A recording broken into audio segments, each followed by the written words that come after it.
Moon is hid by a cover of clouds, and you are hid by a distance of miles, yet I feel the pull of you both. Ocean rolls under a faraway silence, each ninth wave forbidding your song. Yet both of you sigh in my ear. Thunder besieges the fastness of heaven, and you shake reason out of my hold. Yet safety I seek from you each. Sun shines ablaze on the rain-washed road, and you blind the prophets I hearken to. I lengthen my stride even so. Now the years of my life are naught in eternity, and you are but a moment of memory. Yet together you are my entirety. You are unknown to me, unreached, unarrived, just as dawn, day, dusk of tomorrow. Yet I hurtle towards you both, unbridled.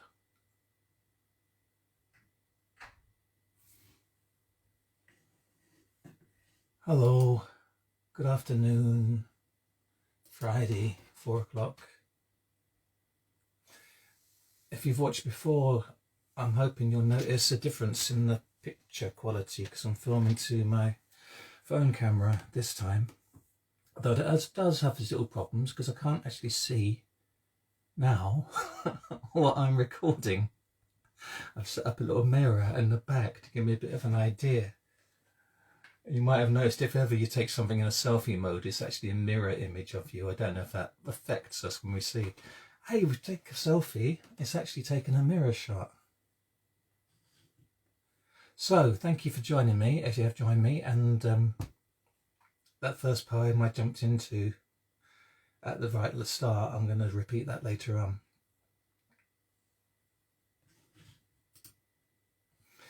Let's see now. But, I'm reading poems that today that are about to celebrate their 10th birthday. These are all poems written in 2011. And it's really strange looking at them again after so long. They're almost like, not quite teenage poems, but like 40 teen. If that makes sense. I was all mid-40s when I was writing them. But yes, I can see full-on romantic in them and forlorn lover and that urge to purge your feelings that goes into writing. I'm hoping I've picked out some that are at least the better of them all. And so a whole bunch of them are steeped in romanticism. And that urge that maybe you could win someone's heart with your words. This one is called Crystal Beth. And it win true love. I'd write such words to touch the very contours of your heart, to flight the years between us, scattered birds into the wind that would us keep apart. Defy your fears, safe harboured from the tide, with gentle breezes stirring from my soul to draw you, sacred vessel, to my side, and fleet together sail toward our goal. Might I have means to woo? I cannot tell. If words could hold such fire and my breath this passion bear, then this unfettered spell would spark a blaze within your heart, sweet Beth. These brittle lines can never say, though true, the fierce and constant love I have for you.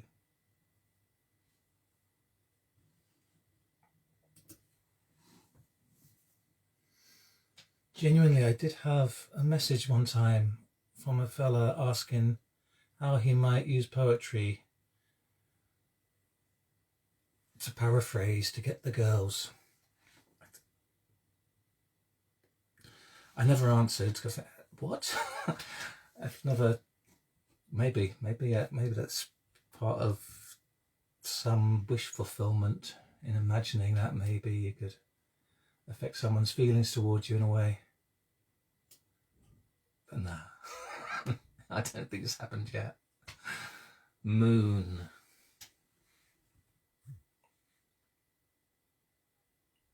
The full moon makes of night a second day. He breaks upon the bashful stars and sky. I take his silver paw to make him stay. The light he gives me now, I saw her by. He dances on this river, shines on me, as light as on the lake I sat beside with midnight geese and peacocks, gazed at she whose luminescence shines upon my tide. His sheen within the air, her cheek beneath my hand, we touched her both, each grown beyond the full. Though distant now the heavens 'tween us stand, both moon and man are subject to her pull. O silver eye of gods, though you must stray, I would you'd make this night forever day.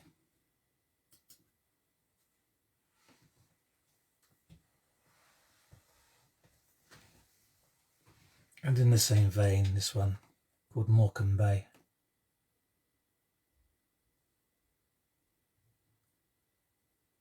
The clouds are a halo of blue around a sainted sky. The hills are a distant army ready to serve. The sea has found a quiet corner, giggles and whispers, leaving the sands soft and quick, a cheek to be kissed. The town around is subdued in high season. The birds turn their cormorant necks and wink. The lumbering owl in sullen crouch still smiles, and emerald men in holiday suits dance the maze. You carry the wind in your hair, and the broadest of loves in your eyes, my coat wrapped around. And sitting here on the jetty, stretching into tomorrow, my chips in paper, fish on my fingers. You are become the breast my heart beats in. The tide surrounds, the shore is lost. I ask your hand.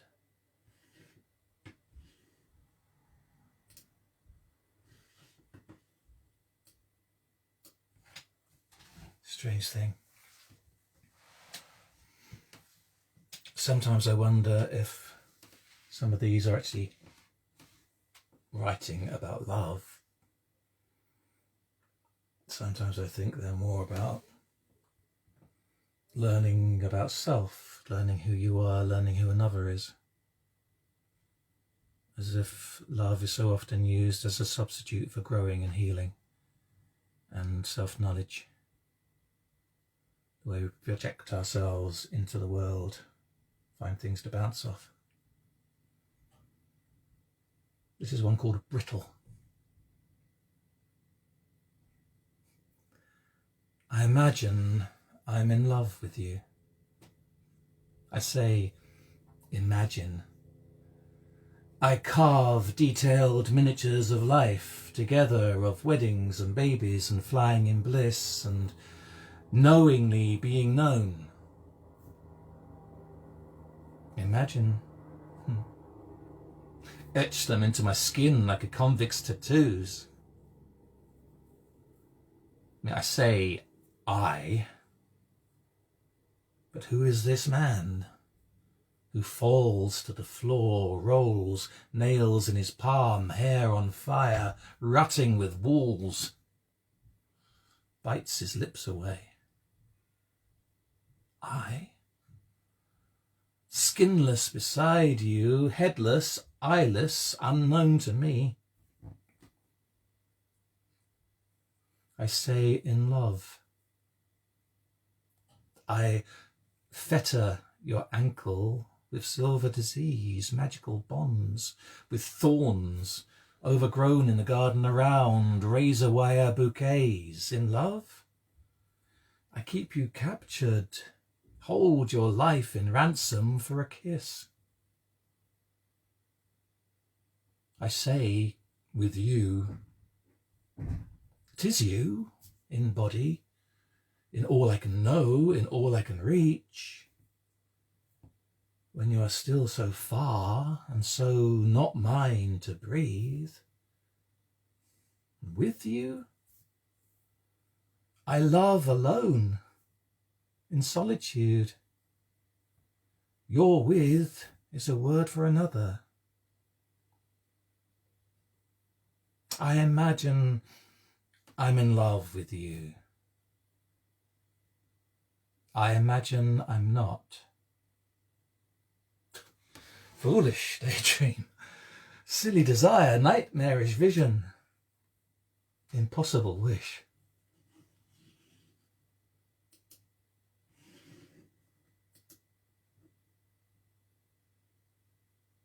Because those times when there actually has been love are such a different nature.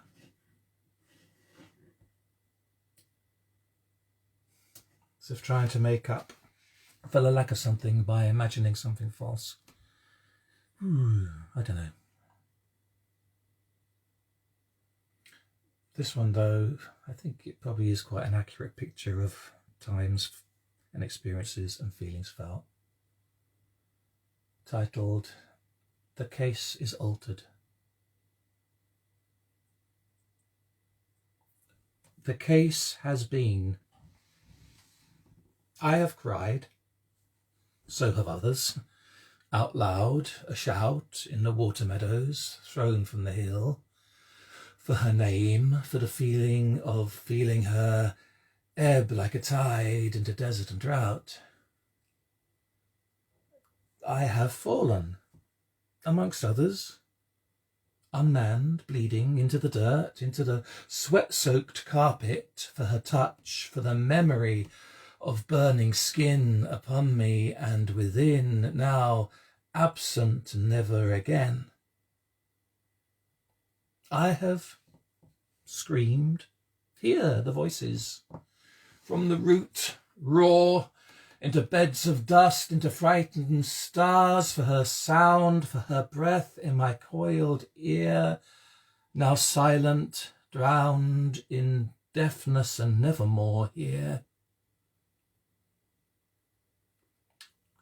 I have died with millions, reborn into a dry life, made hollow and sandpaper harsh for her leaving, and day upon night upon year dragged minutes away, scraped the seconds, pulled myself clear.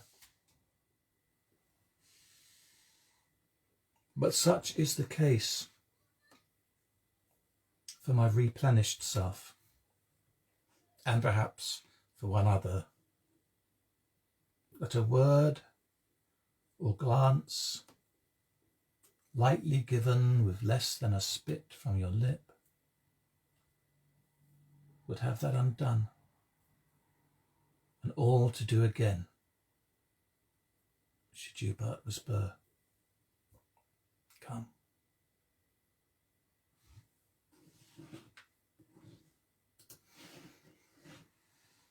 How are we doing out there? Just checking on the comments. Hello Cherry, hello Barbarian, Suz.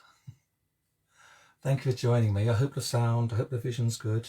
You'll see that a slightly different quality to before. I'm going to do one more in this section, because then I want to introduce my special guest. I don't know how to get somebody here to actually sit and read beside me their poetry, so I've been picking up their books and reading a couple of theirs, and I'll introduce them in a minute. But first, this one, to follow on a sense of trying to make something out it isn't, as we so often do in our love affairs. Something called Dust. The dust settled, soft as fingertips finding a chokehold, unfelt like a missile. Over our lips, our lenses, lungs coated to keep out the air, you on I, and I everywhere. You opened the windows, hoovered, smeared Mr. Sheen, collected us both. Whilst hiding behind the tiniest motes, I feigned invisibility, glared at the beams, sunlight on our skin left floating, specks accreting to my mass and gravity, driftwood corpses washed up on a murder scene, hung before my eyes, flung into the skies, the passing of you and I,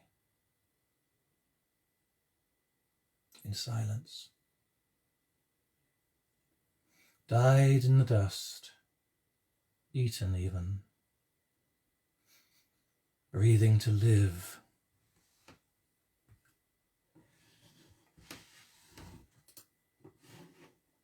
So, to my guest today.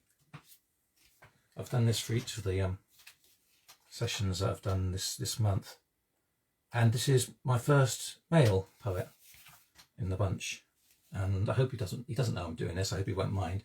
This is his book. His name is Jake Wilde Hall, and he's one half of Bad Betty Press, and this is his second book, I think. He is such a lovely fella. He's shown me a huge amount of consideration and kindness, and he's greatly inspirational within the poetry world. I want to read one of his called Hymn, Hymn.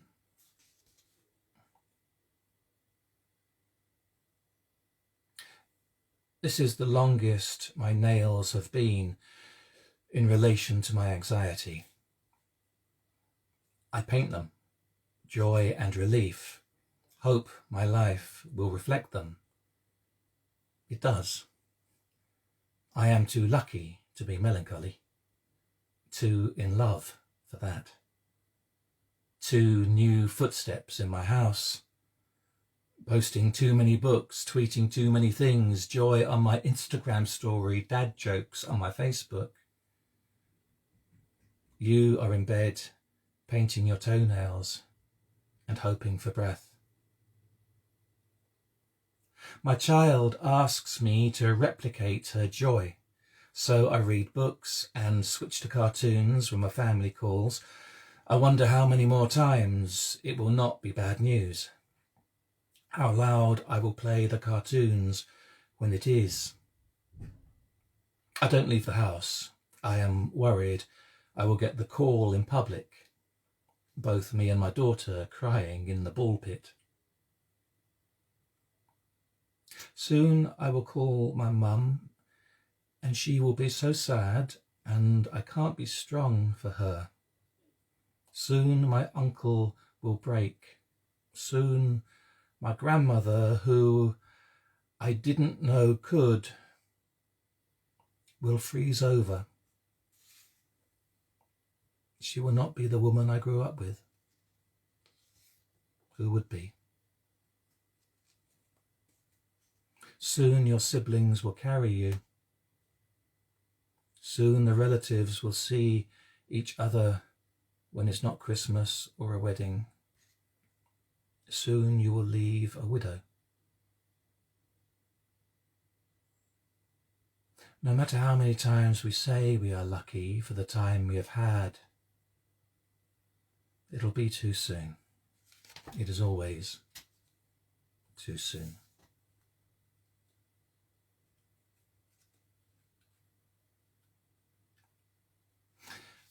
And this one, second one from him, is the title poem of the collection, which is Blank, published by Bad Betty Press.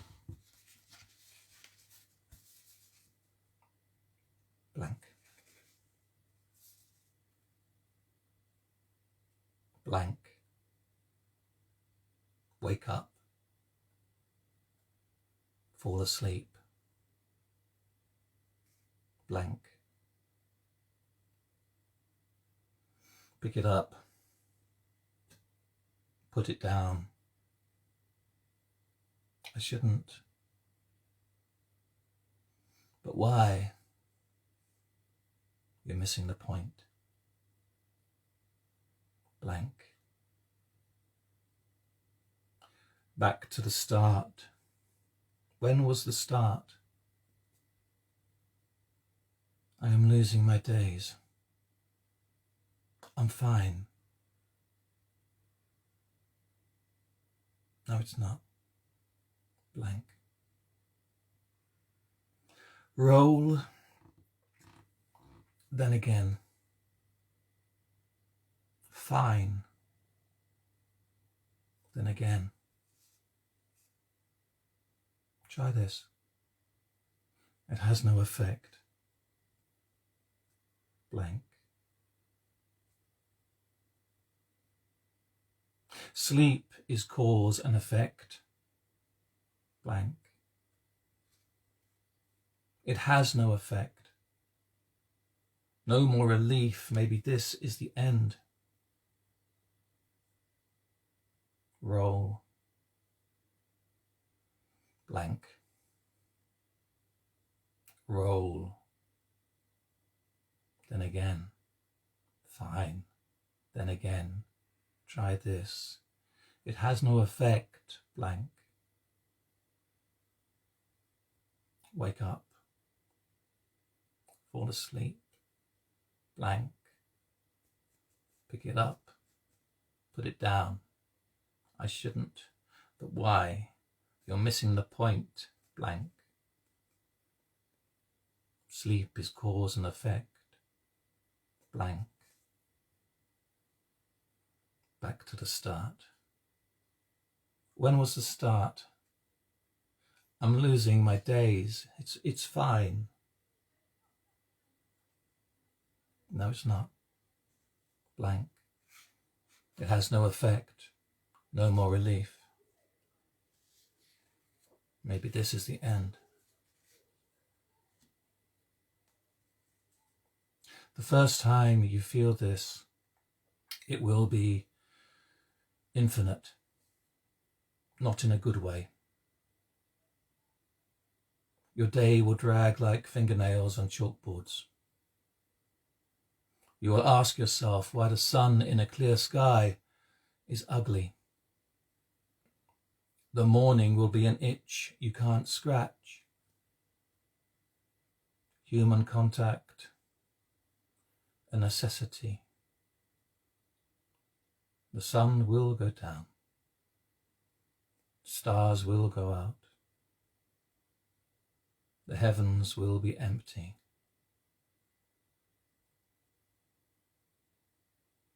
At this point you will, in one way or another, start again.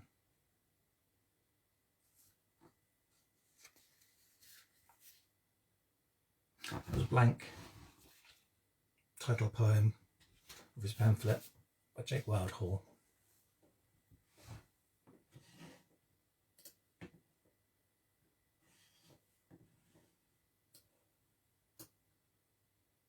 You saw an explosion once. A man stepped too far to the left. His foot struck a landmine and landed 2 feet from your own. Still smoking. So now, do you dare to move, even an inch?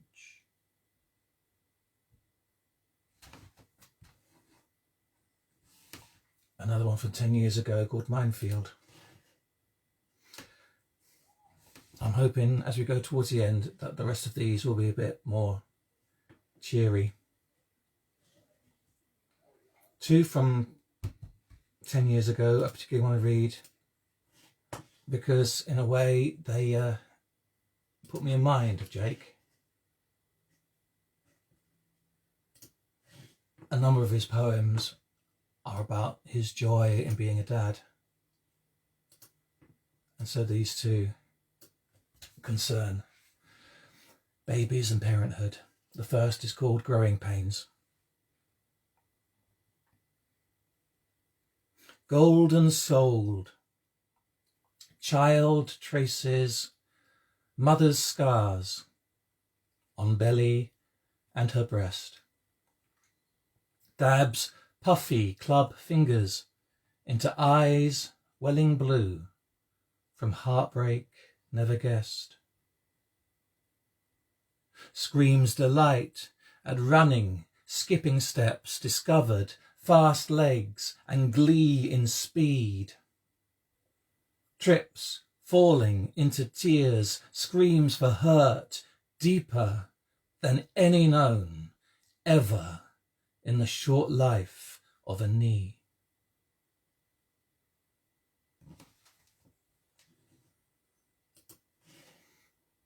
One of the most heartbreaking things when you hear your child screaming at the betrayal of pain.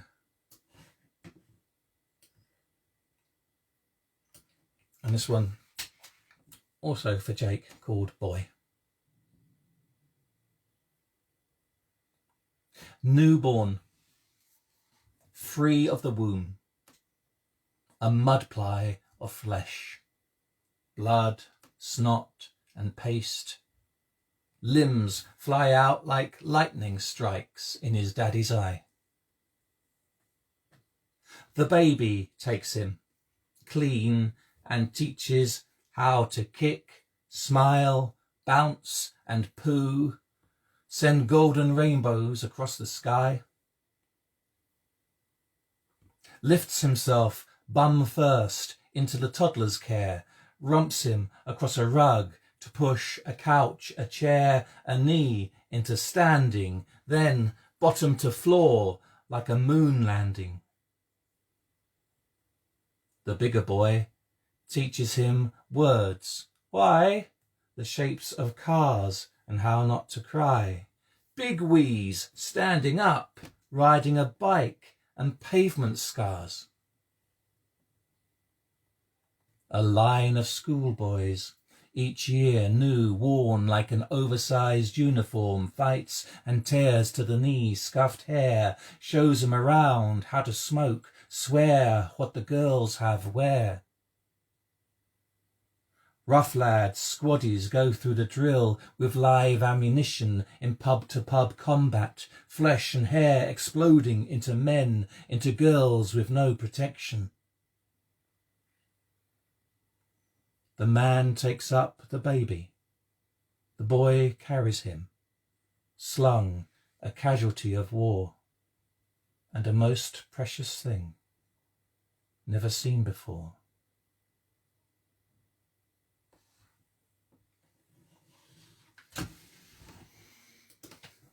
that cool boy. How are we doing? Margaret, hello my dear. Thank you for joining. Hope you can hear and see okay. Thank you.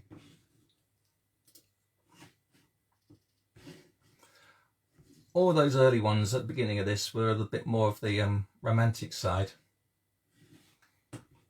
There is another side to it, isn't there? A certain begrudgingness,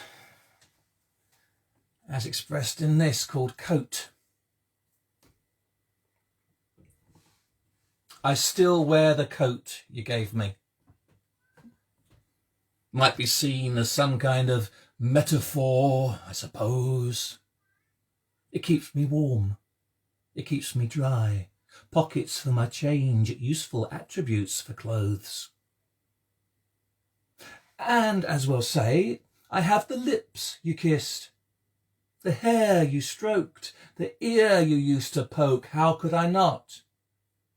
Okay, the hair I might have lost, but I haven't. Take a look, I've just cut it close. The jeans you gave have gone, worn through the crotch. Symbolic, that. The shirt is tight, even with slimming stripes. The wide-brimmed hat was liked by disco girls and danced. The last thing I have is the coat you gave. And here's the fact. I'll buy another when I get the cash.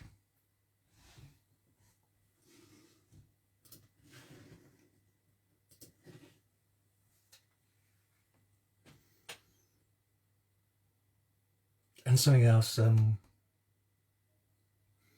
nostalgia, perhaps, that wishful thinking that settles upon our exes. You think, oh, if only. So-called second sight. Now, it can't be you.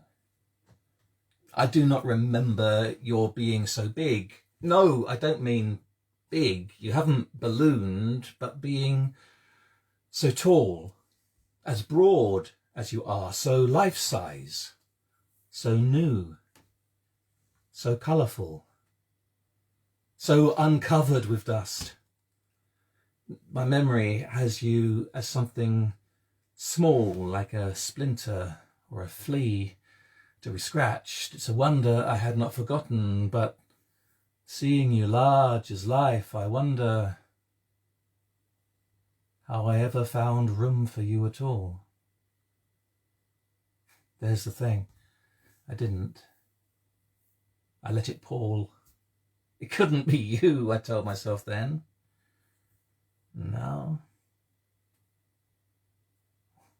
I couldn't have escaped.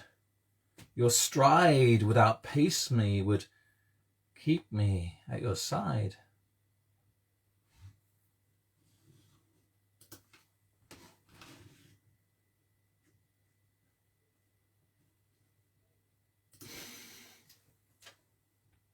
I think two more, if you'll bear with me. One of which is a repeat of the very first one, which I finished reading before any of you have had time to join me, so I'll repeat that one. But this one here is, it's funny, I've got thoughts about this. It's one of the ones that introduced me to the London poetry scene in performance poetry. And it speaks of a more innocent time, really, because it does speak of viruses and plagues and patients and infections, and in some ways I'm thinking, do we want to hear something like this? Even if I'm talking about zombies. But I suppose part of the meaning of this particular poem is that when we think of things going viral, that's also the way that kindness works, and affection and love. The example of one giving strength becomes the example of another. anyway, it is a kind of a love song, and it is about that feeling when you're with somebody that you so want to be with, how awkward and clumsy you can feel in their presence, and it's called Zombie. Please do not be afraid or panic or take a spade to my face or a shotgun or a frag grenade put out by my stare, the dead eye fix of my gaze. Head lolling, slack-jawed, rigid arms with hands held up before. I'm amazed.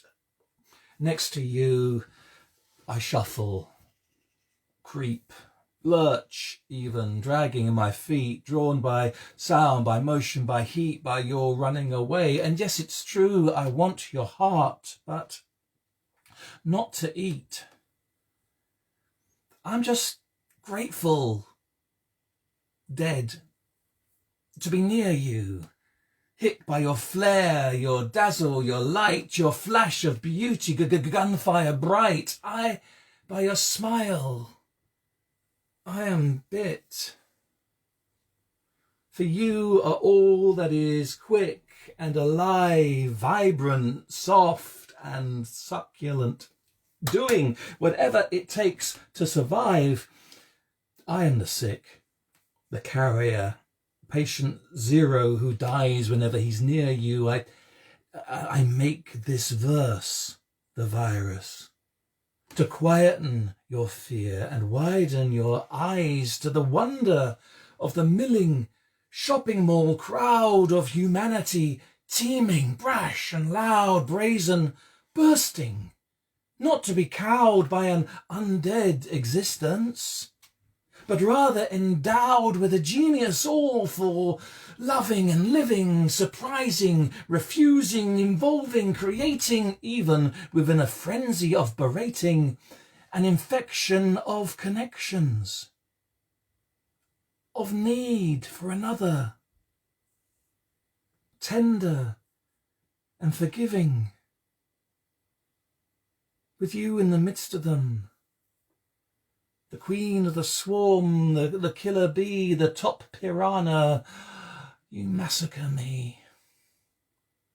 My brain stem you dismember with your Bruce Campbell chainsaw and chin, fighting my revival again and again and again, and I am cast in a reverse horror movie. A lumbering survivalist, the lone last zombie in a human apocalypse. The one undead in a dawn of the living. Craving blood and warmth and breathing. And your love is the bullet to the head.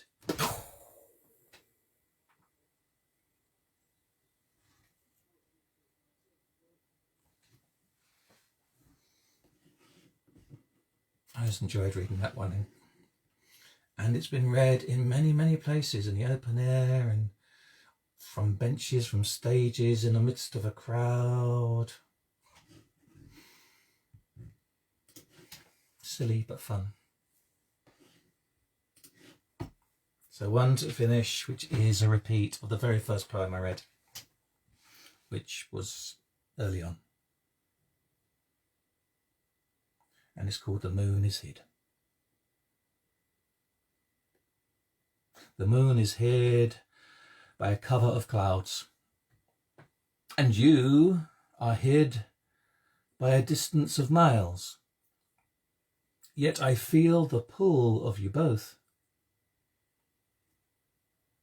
Ocean rolls under a faraway silence, each ninth wave forbidding your song. Yet both of you sigh in my ear. Thunder besieges the fastness of heaven, and you shake reason out of my hold. Yet safety I seek from both of you. The sun shines ablaze on the rain-washed road, and you blind the prophets I hearken to. Yet I lengthen my stride even so. The years of my life are naught in eternity, and you are but a moment of memory. Yet together you are my entirety. You are unknown to me, unreached, unarrived, just as dawn, day, dusk of tomorrow. Yet I hurtle towards you both, unbridled.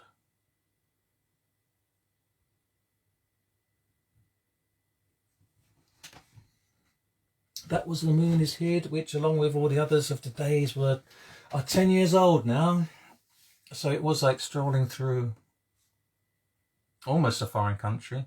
I hope you enjoyed anyway. I hope this has worked, the new setup with the other camera. Better vision, better sound.